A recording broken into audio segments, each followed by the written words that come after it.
It's going to be a long process just trying to get the car loaded so we can take off. It's not an easy job moving rigs.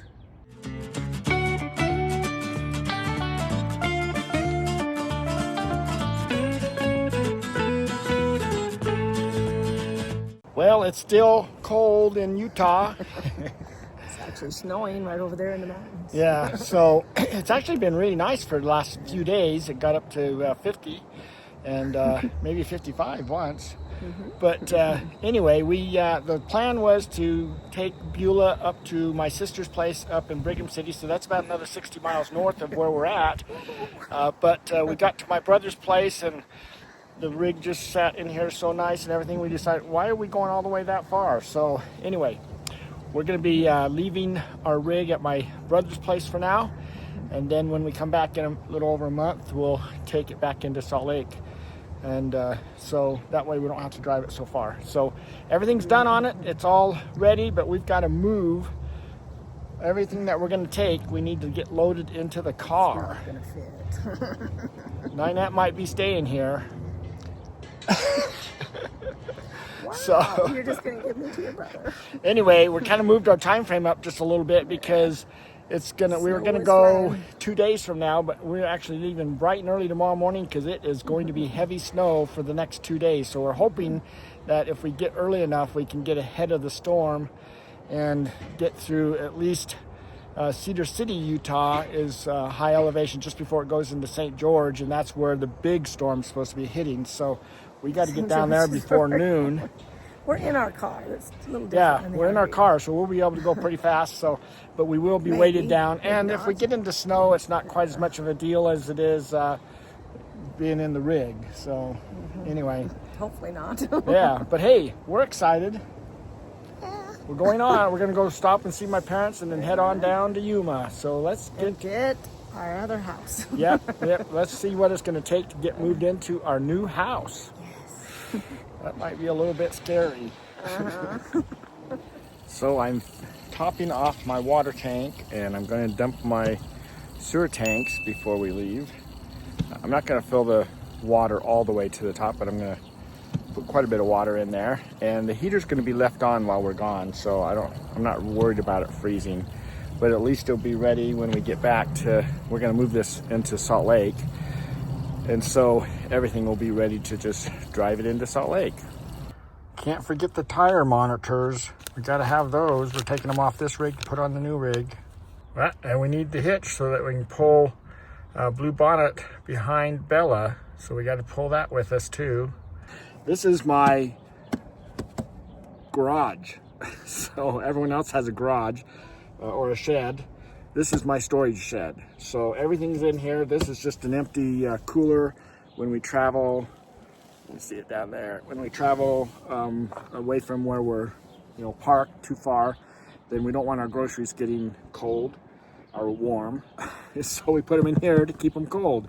And we're going to use this on our way down to Yuma to keep all the refrigerated items in here. We'll put some ice in here so we can transfer them to the new refrigerator. So anyway, so this is our storage thing. We got to load this car up. We're going to load it up with everything we can. Well, the back seat is starting to fill up. Most of it is Tansy's cage. So Ninette says just take it apart, but these plastic things right here are kind of get brittle over time, and I'm afraid if I start banging on them, I might just break more than I have to replace them. So anyway, it's in there. We got to put clothes and all our kitchen stuff in here still. This is starting to look a little different. Put the blue tarp down here over the different mechanical things that are in there, our hitch and things like that. And now we're just stacking clothes up on here.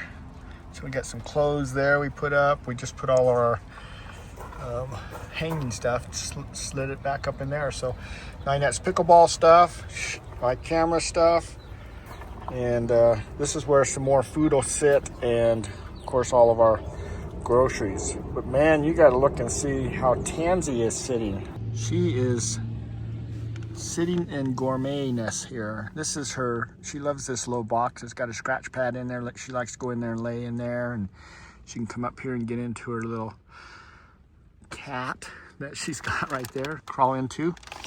This is going to be more food down here. So this will all be filled in with food. So this is kind of level with her cage. So her cage is sitting in here right now on its side. She can come in right here, jump into there. She can either lay down on that, and her little cat box is over here. So that's what it's looking like right now. And for other than the food, everything is packed. So we've got all the clothes packed up there, and all my stuff's packed down over there. So it looks really good, and we are about ready to go. And you can see if you look out the window there, it is raining like crazy right now, which is okay. Rain's okay. It's going to be the snow that we're going to be dealing with tomorrow. Oh, Tansy's getting in the car. Look at her nice area back here. We've set up a really great area for her. That's pretty cool. She's going to be doing some exploring now. In the cracked up pavement, dandelions grew like a vow from a world that wouldn't let us down. On an empty schoolyard, the summer was new. We talked about bands and ways to leave this town. We laughed and lied, debated and confided, tried to fake it to get by. Back at Johnny's house, his folks were out. White lightning struck like a golden blaze. Everyone went crazy.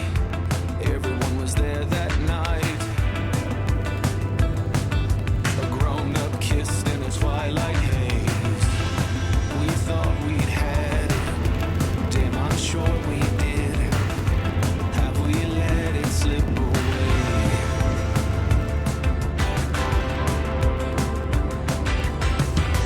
In an endless dusk we prospered,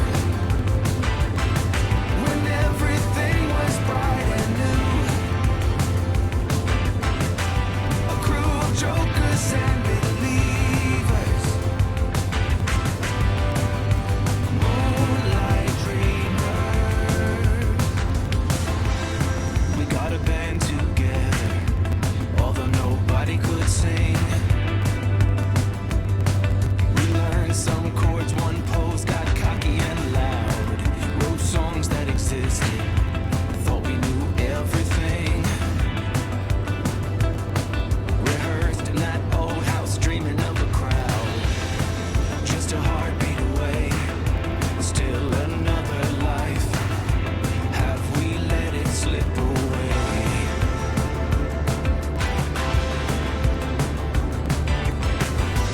In an endless dusk we prospered, when everything was bright and new. A crew of jokers and believers, moonlight dreamers.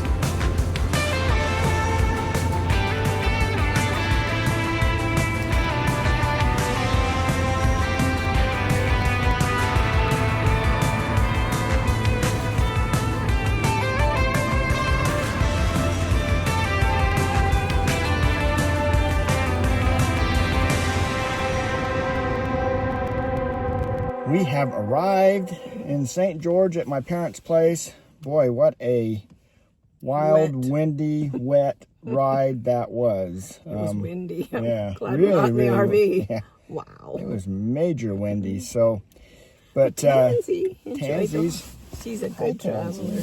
Tansy, you want to be on camera? She goes, yeah, right.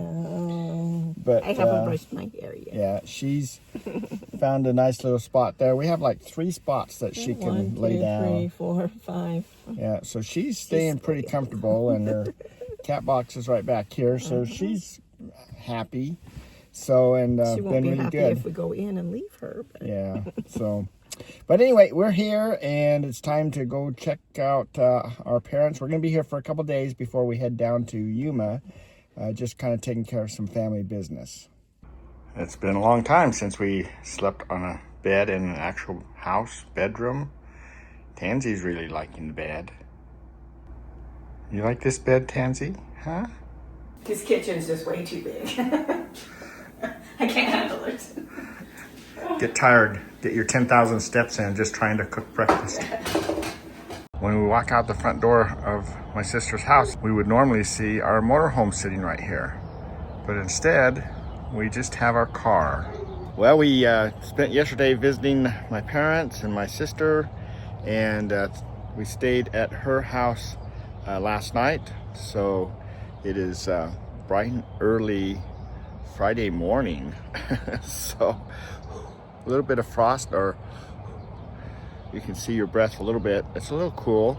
We're in St. George, Utah, so it's supposed to be warmer, but we're still about 2,000 feet above sea level, so it's still not quite as low as what Yuma is. But today we have a few things that we need to get done for my parents so that we can get back on the road, hopefully tomorrow.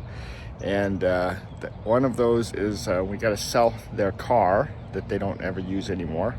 Neither one of them are, we don't want them to drive anymore. They think they can drive, but that'd be scary for somebody. Wouldn't want to be in the car with them anyway. So we're going to sell their car. And then also we going to just do a few little odds and ends for them around the house, get things done for them today. And so this is a family visit day and visit with my sister. My sister is taking care of them, so she's living with them pretty much full time right now.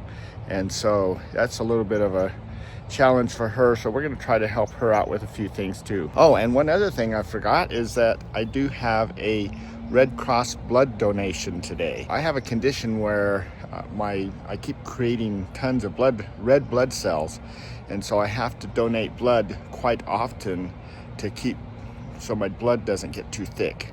All right, we are at the Red Cross Donation Center, which is just at a local church here in St. George, and we are donating blood today. We're doing double red, so that's where they take all your red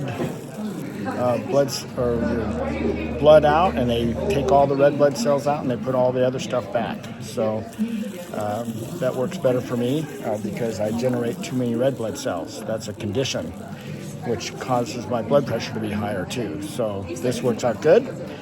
So we are just doing this. This is our little exercise this afternoon. Well, I am done donating. You can see my little scar thing there, whatever. So they had a little bit of a problem today. So I normally do double reds, and they had an issue when they put the needle in, and they could only get 1 unit of blood, and when it went to put the blood back in, or the rest of the stuff back in without the blood cells, my arm started swelling up. So that doesn't normally happen. So I hurried up and said, "Hey!" And they came over and they shut it off and tried to reposition the needle. She says what happened was either the needle went through the vein or it just didn't go far enough in. So anyway, they tried repositioning it. It didn't fix it. So they had to abort the donation. So unfortunately, at least I did 1 unit of blood. And so that means I'll be able to donate a little bit sooner than before, but now I'll have to do it sooner. But at least, every little bit helps them. I've now done over 40 units of donating blood. So that's quite a feat, and I'll just keep on doing it. So helps me out and helps out a lot of people, especially with all these different things going on around the world. So anyway, on to the next thing. Well, I took the car into the dealer to get it evaluated. Kelly Blue Book does a rating system where they say that it's, cash value is this. They said cash value is like $2,200 is what a dealer would give us.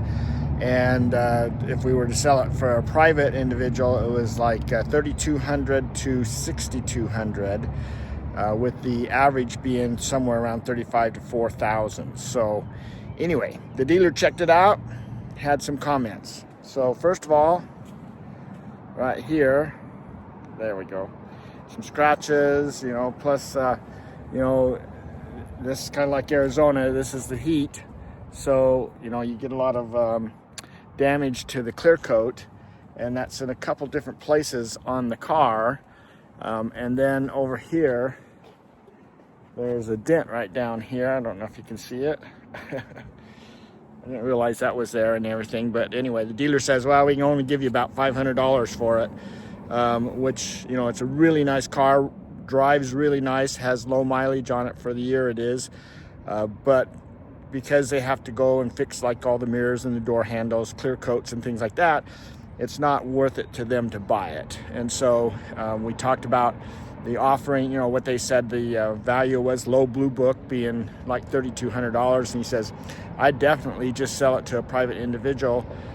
Dealers have to try to make it look perfect and pristine for people to buy. So that's the big difference. So anyway, so we're going to go ahead and pursue a private individual.